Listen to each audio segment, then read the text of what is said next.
It is good to be in the house of the Lord. And it is a pleasure to be in his presence. You know, I just want to testify, Basalwane, before I start preaching. Nyangvumela, that God is still God, irrespective of what we go through. But funny enough, we never see his godness until the storm comes. And they ask for God to take away the storm. And here is a blessing that I want to give you. If he takes away the storm, you are asking him to take away his revelation. And therefore, there are people in here who are going through financial storms, medical storms, and I'm here to tell you, don't pray for a lighter load, pray for stronger shoulders. For God will not fail you. Psalm number 124. I'd like to conduct warfare. Can I go to war?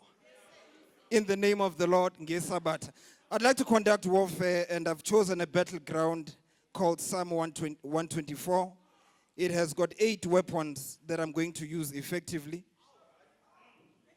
It has only 8 weapons, and so after the 8th weapon, the enemy should be down. Beginning from line 1, the first weapon. Had it not been the Lord who was on our side. And maybe let me repeat that. Had it not been for a very quick blessing right there, there were many others who were on our side. But even though they were with us, they missed us. And the first weapon says, had it not been for the Lord who was on our side, let Israel now say. Weapon number 2, had it not been the Lord who was on our side. Highlight this one, when men rose up against us. Weapon number 3, then they would have swallowed us alive. They don't even chew. When their anger was kindled against us. Weapon number 4, then the waters would have engulfed us. The stream would have swept over our soul.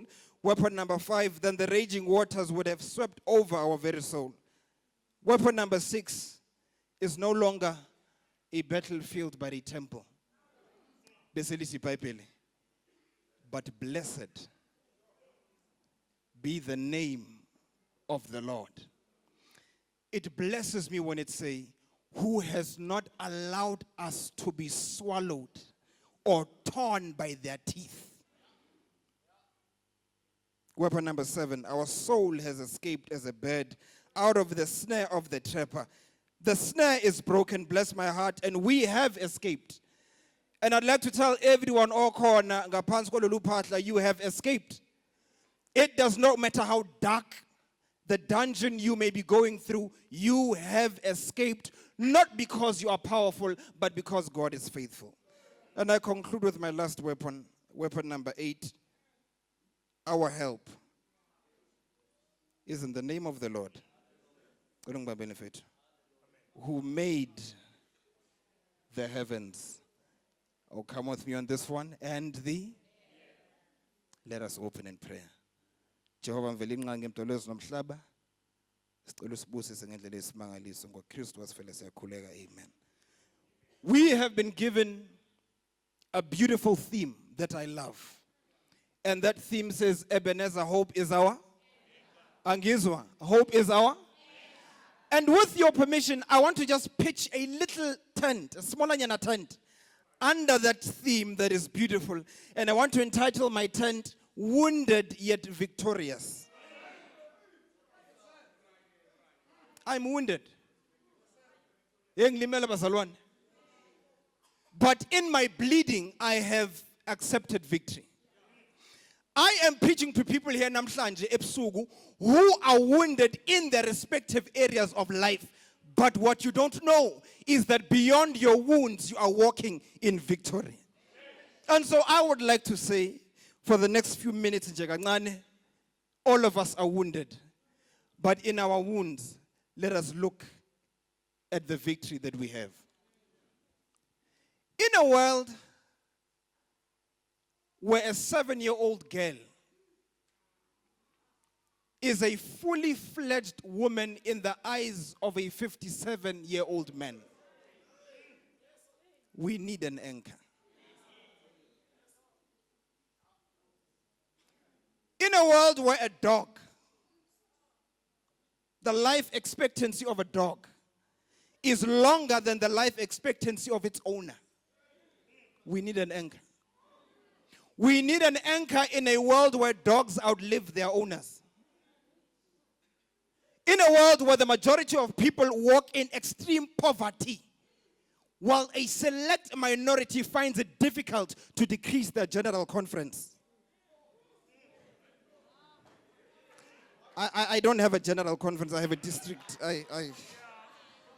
But I'm stopping it now and then. And we need an anchor, Basalwan. But let me bless you tonight and say that anchors are not for sinking ships. A ship that is sinking is not in need of an anchor. Anchors are only for ships that are in movement. And therefore, if the ship is moving, what matters is not the anchor, but the coordinates thereof. For there are many ships, that don't make it, sir, to Rome. Not because there was something wrong with the person controlling at the front, but because there was no anchor to ensure that it grounds it in the foot of the earth. Are we together, Barcelona? And therefore, I have come to tell you that when God is your anchor, it does not mean that the storms of life will not come. Sometimes He allows the storm to come, not for them to kill you, but for them to determine you. And many of us fail when we come to this thing. Again, you are strong, not because you can hit me. You are strong because I can punch you 1,000 times and you can continue to be standing. Strength is not measured by how much pain you can inflict. Strength is measured by how much pain you can take. Therefore, when we look at amandla and your ability to be strong as a Christian, we are not judging your ability to give blows to the enemy, but we are looking at your ability to keep on taking blows left, right, and center. And at the end of 12 rounds, you continue standing on the word of God. And therefore, it is not what you give, it is what you receive. That is the measurement of your power and your strength. For many of us in life, walk through our passages with our fists clenched. Little do we know that the battle is not ours. And therefore, if you have been spending time fighting, you have been wasting your time. The Bible says, be still and know that I am God. God is the one who does the fighting on your behalf. But He cannot do that in the ring. Allow God to be God. Everyone is wounded.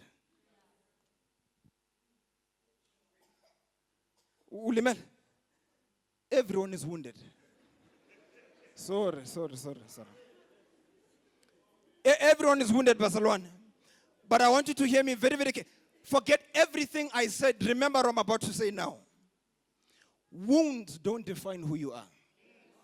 And I want to say this because it's burning me. I am not my wounds. You are not your wounds. In other words, wounds, thank you very much, sir. Wounds do not define who you are. Wounds are merely a reflection of what has been through you.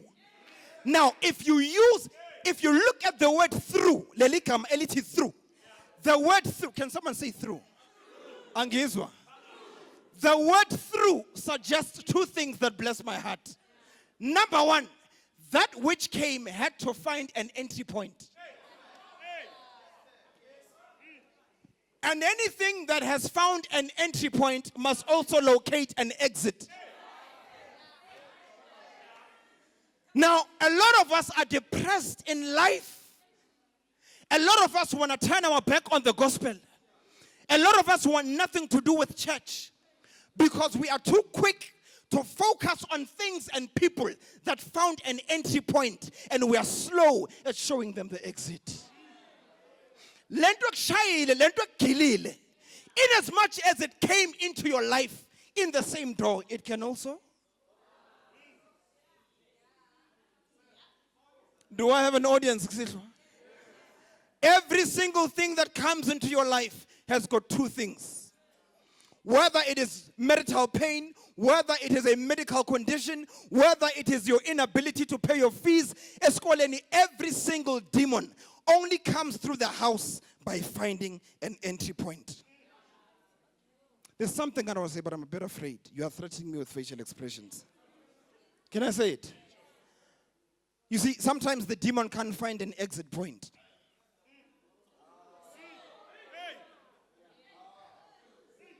Not because the exit point does not exist, but because the tenant does not want to let the demon go.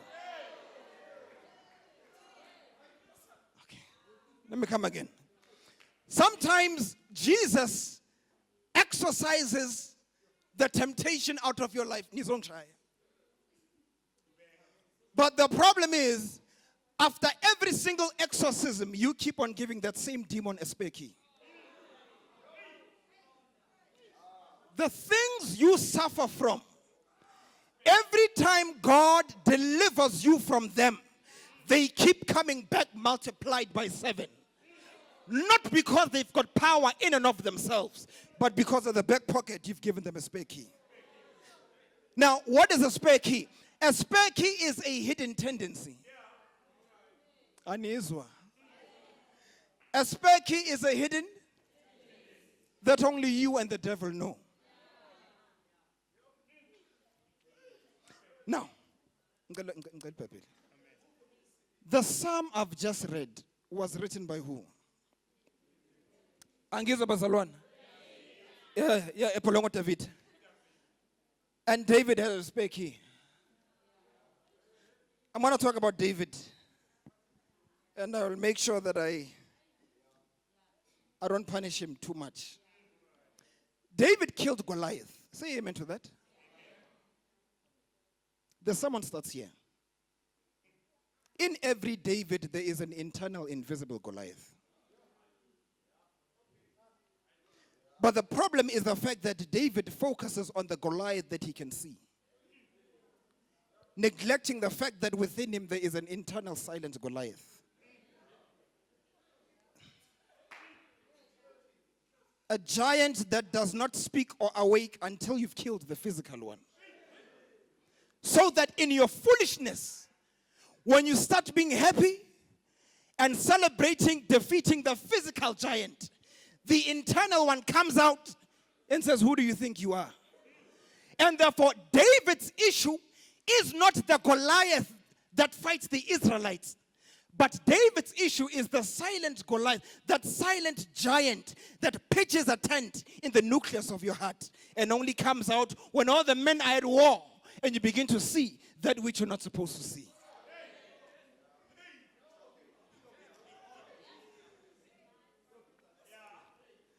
Yes, what was he born a king?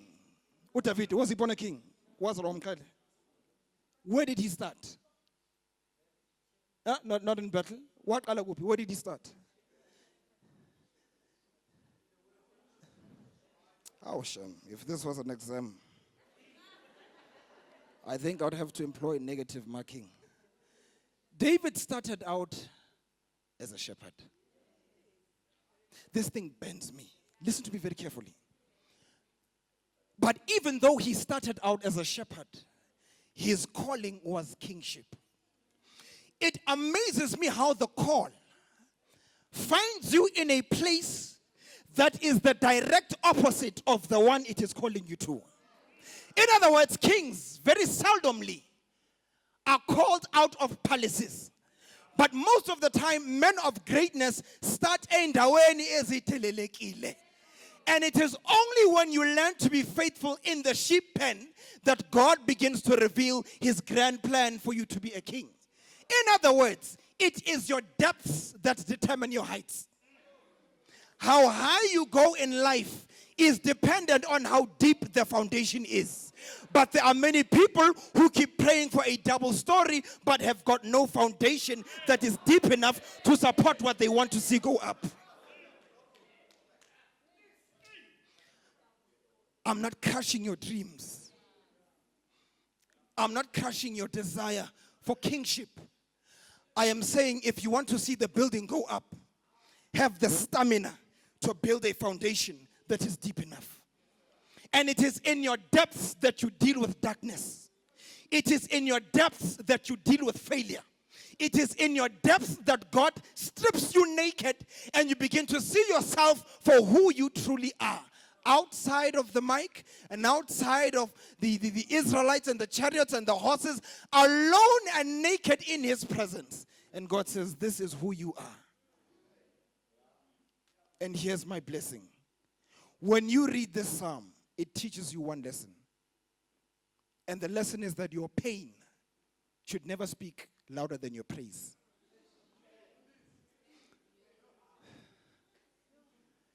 Every single time, read the psalm carefully. Every single time your pain is louder in frequency than your praise, it becomes difficult for your knees to give praise to God, because you are worshiping him through the lenses of your pain rather than through the focus of your praise. A psalm is a combination of three things. Three, not one. Number one, a psalm is prayer. The Lord is my shepherd, I shall not want. It is a prayer. If the Lord had not been on our side, men would have swallowed us alive. Uyakulega, you are praying. Number one, a psalm is a prayer. Someone say prayer. Number two, a psalm is worship. Someone say worship. When you recite a psalm, you are worshiping. Lastly, a psalm is a song. Now, arithmetic. Number one, you have got prayer. Number two, you have got. Number three, you have got. All of these three entities can be separated throughout time. In other words, a psalm is the only form of literature that deals with the past, gives answers to the present, gives hope for the future. In other words, when you are reciting a psalm, time becomes stagnant. And that is why 2,000 years ago, the Lord was your shepherd. 2,000 years later, the Lord is your shepherd. 2,000 years after your death, when you are nothing but withered bones, the Lord will still be your shepherd, because time does not exist in the literature of the Psalms. This particular psalm is known as a psalm of ascent. Now, a psalm of ascent, Barcelona, I want us to spend some time on this thing. It blesses my heart. A psalm of ascent has to do with geography. In other words, when you are reciting a psalm of ascent, you do not recite it stationary, but you recite it while moving geographically from a low point to a higher point. When the Israelites were reciting psalms, many of them had to move from places of low density to places of higher density. In other words, the psalm was a vehicle. The psalm was a transport. Now listen to me very carefully, Barcelona. What matters is not your destination. And hear me, don't misread me. What matters is the reliability of the vehicle taking you there. Many of us don't get to make it to our destinations, not because they are not there, but because the vehicles that we are using as modes of mobility do not have what it takes to withstand the potholes that you're going to be meeting on your journey. And then the first weapon says, if the Lord had not been, Angizwa Bazalwane. Blessing number one. When you say, if the Lord had not been on our side, it is only something that you can utter on your way back from the battlefield. You missed it. In other words, you do not say, if the Lord had not been on our side while you are facing the battle. When you utter the words, if the Lord had not been on our side, your back is towards, in other words, the battle is over. Iphelile impi. And while it is over, God then gives you the strength to say, if the Lord had not been on our side, the men would have swallowed us whole. Now there's a blessing that is in here, Bazalwane. How do you know that I'm standing here? Because you can. But a Christian is blessed with the ability to see twice. Number one, you see with your physical eyes. Number two, you see with this. Now, there are times in your life where physical eyes will fail you. In fact, there are times in your life where you ought not to use your physical eyes. For what you will see will depress you and not allow you to move on forward in the journey. There are things you go through in life that require you to close your eyes. And while your eyes are closed, to use these ones. For when David says, if the Lord was not on our side, he measures the presence of God, not on his visibility, but on the condition of the army. In other words, David conducts what I call stock taking. And after the battlefield, he looks at all the scars and the wounds on the generals and on the battalion. He then draws a conclusion and he says, when I look at the number of wounds and the number of casualties, I can only conclude that there was a second invisible partner in this battle who could not be seen, but nevertheless was present. The sickness you're going through,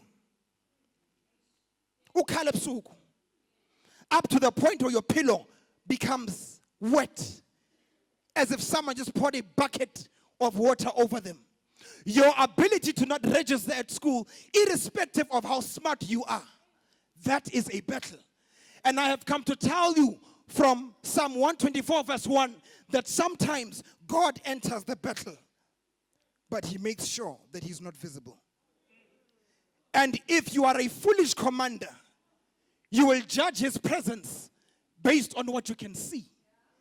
Little do you know that in heaven, his presence is not judged by sight. Someone say, if the Lord had not been on our side, then men would have swallowed us whole. Now, this is interesting. When the enemy comes, the Bible says the enemy comes like a flood. Prophetically speaking, waters represent a people or a multitude. Now the text says three things. Number one, the waters would have swallowed us. Number two, the winds or the torrents would have engulfed us. In other words, when the enemy attacks, his strategy is usually to use two things. Number one, he uses people. Every single weapon that comes into your life may come in the form of a friend, in the form of a partner, in the form of a best friend, in the form of a family member, but never in the form of your pastor.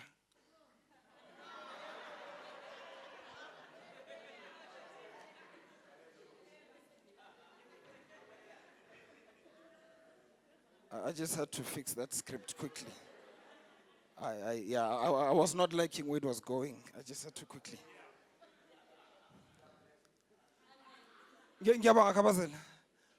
Which would mean that every single person alive is a candidate capable of being used by the enemy.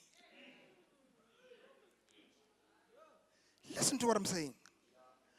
Half of the problems you face before they become external have roots that are internal. If you are sick and tired of the taste of the fruit that you are eating, don't take the apple and throw it away. Take a shovel and deal with the roots. Imikhoba ekhono igilayo ngeke uzuyiqede ngokulahla izithelo. Thatha ini amathulusi ushona kuphi uqonde impande. Now the psalm itself does not deal, nowhere in the psalm does David quantify the enemy.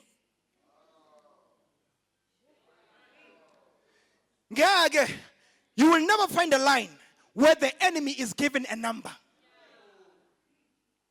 Because sometimes in life, you conquer one mountain only to discover there are 7 after it. And the issue when you are reading a psalm is not to read it quantitatively, but it is to read it qualitatively. After every single psalm that you read, there is an enemy that is present. But the enemy is preceded by the assurance of the presence of God.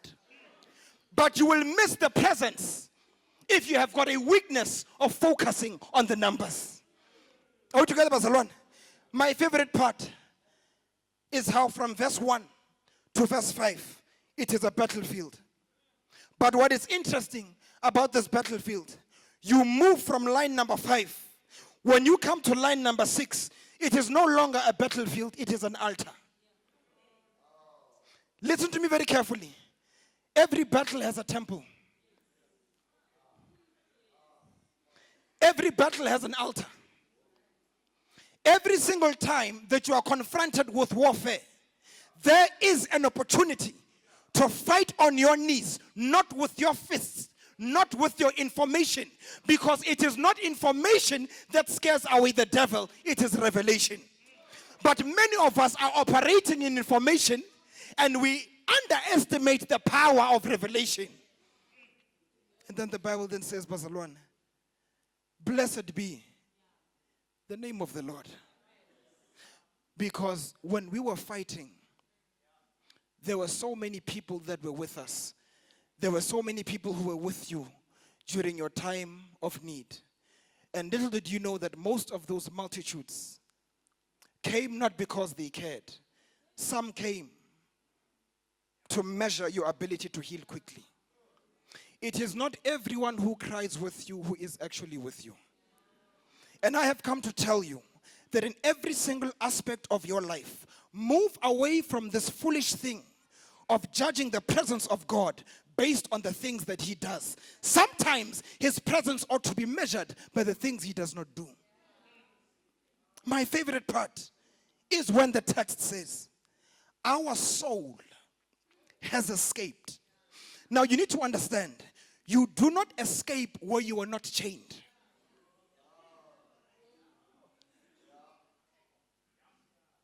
The thought of escaping is only for those who have been held captive. Now, back in the days, there was something called a fowler. I don't know how this is put in this version, but I think in your versions it says a fowler. A fowler was a professional bird hunter.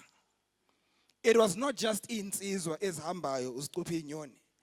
A fowler was a professional bird hunter. In other words, a fowler was someone who professionally dealt with the killing of birds. And what they would do is the fact that they would catch some of the little birds while they were growing up and put them in hidden cages in the forest. And when those birds begin to sing, the melody would begin to attract other birds that are not aware of the invisible cages that these birds are in. And foolishly, a bird will be coming from the air. And by the time it hears the beauty of the music, it is not seeing that there is an invisible cage that is shackling this bird that is crying. And while it is there, research tells us that there will be someone who will pull a bow and arrow. And just as he's about to let just as he's about to let the arrow go, for some strange, unexplained biological reason, the bird will hear a movement, a shift in the direction of the wind. And it will begin to fly. And as it flies, the arrows begin to miss the bird that it was supposed to kill. Now here's the lesson. There are people that the enemy keeps caged in invisible pain. You see them on a Sabbath, and they are happy, but internally, bayafa. You cannot locate their death because it's silent. You cannot locate their pain because it's covered by makeup and Revlon. It is hard for you to realize the things that they go through. Ngoba ngaphandle, they portray an image of perfection when inside they're a tombstone. That is a bird that is caged and is silent. But in every silence, your condition begins to change the position of the birds that are free outside. Anizwanga. Your condition begins to change the position of another bird that will suffer a similar fate. But because you survived, the arrows will not catch that bird. I've come to tell you, uyabona ukuthi konakala kanjani kusazoshuba usazokhala. Take the pain that you're going through, multiply it by the square root of 10, and that is the next 10 years. But listen to me very carefully before you start crying. As you go through that pain, remember the line that says, our soul has escaped the fowler snare. The fowler snare cannot be kept at bay. It will come, but in its coming, God will ensure that he keeps you safe and he delivers you out of it. May the Lord bless you. Amen.